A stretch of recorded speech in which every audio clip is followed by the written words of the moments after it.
part of a company that has grown through mergers and acquisitions, you've probably found that you're not getting as much business value out of those acquisitions as you could, and you're probably also finding a certain degree of disjointed processes, people, and systems. I'm going to talk in today's video about how to integrate your mergers and acquisitions. My name is Eric Kimberling. I'm the CEO of Third Stage Consulting. We're an independent consulting firm that helps clients through their digital transformation journeys. And when we're working with clients that are either PE owned or they're going through a high degree of mergers and acquisitions and scaling at a very rapid pace, we'll find that it's hard enough for companies with organic growth to keep aligned and to keep their business processes and their systems integrated, but especially for companies that grow through mergers and acquisitions. Those companies tend to struggle even more to get the full business value out of their investments in these new companies. Their people and their culture is often misaligned or different. You oftentimes have different or siloed ways of operating, and the systems and technology oftentimes are different and don't communicate well together.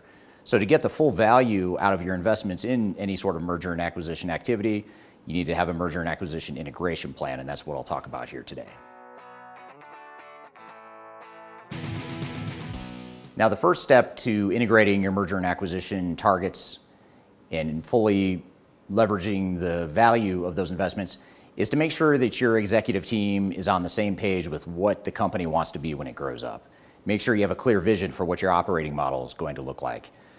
Are you going to take more of a top-down approach to your transformation? Are you going to have a common standard operating model? Are you going to allow these acquisitions to operate independently? Are there certain parts of the business that you want to standardize while leaving other parts independent?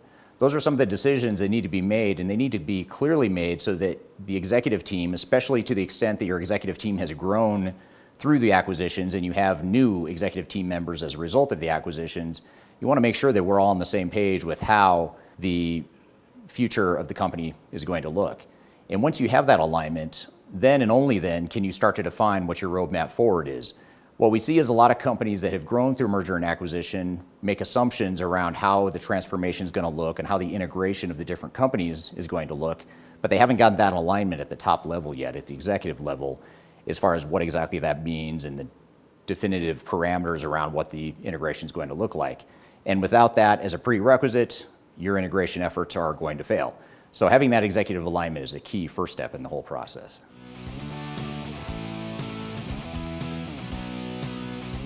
So the next step in the merger and acquisition integration process is to assess the business processes you have in place, the current state business processes, as well as the current systems you have, the current technologies that you have across the different acquisitions or across the different parts of the organization.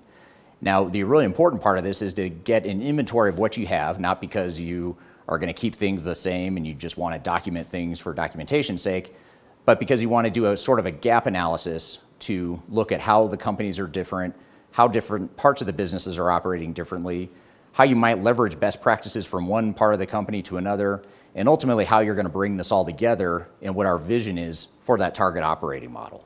So ultimately, we need to assess our business processes, the systems we have in place, and we also have to assess our people, which I'll talk about here in just a second.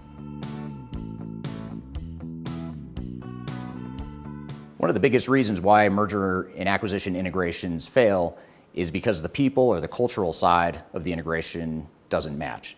The cultures are too misaligned, the cultures aren't changed, the cultures aren't ultimately integrated. The whole people side of the equation is what is most likely to derail any sort of integration efforts that you might have. And just like I made the point about executives having to be aligned as a prerequisite to a successful integration, so too must you have a fully integrated culture and a fully integrated organizational change in people side of the equation. So some of the things to assess in this bucket or this area of focus would be organizational design, really understanding people's roles and responsibilities. Look for those redundant business processes, the inconsistent roles and responsibilities, the discrepancies in the way that the organization is designed across different parts of the business. The other part is to look at the culture of the organization and try to quantify or define what that culture is, how they're different from different parts of the company, and ultimately what you want your culture to be as a combined entity going forward.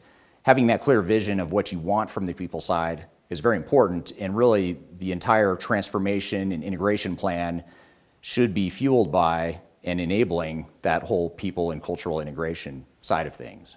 Now, to do this, to assess the organizational and people side of things, a very effective way to do this is to conduct an organizational assessment and really look at the quantitative and the qualitative aspects of your organization and your culture.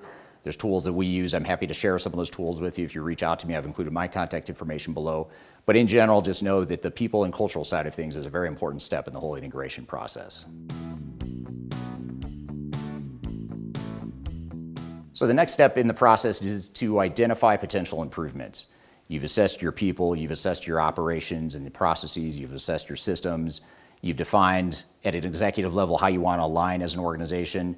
Now it's time to define what is it we want to change? What do we want to change in all those different buckets that we just talked about?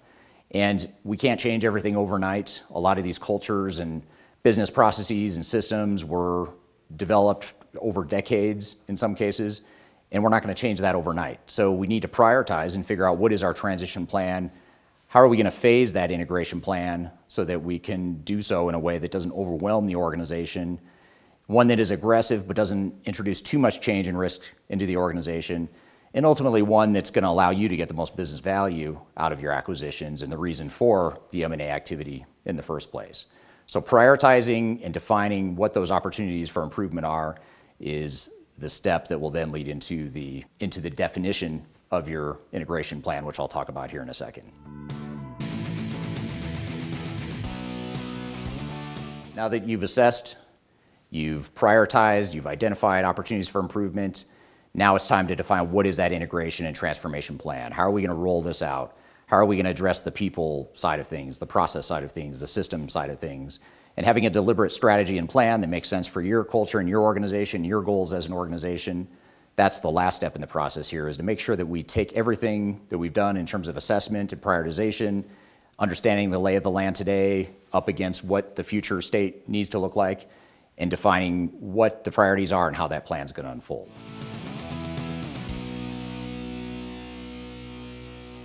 So getting the full business value out of merger and acquisition integration is easier said than done. Most organizations fail to do it.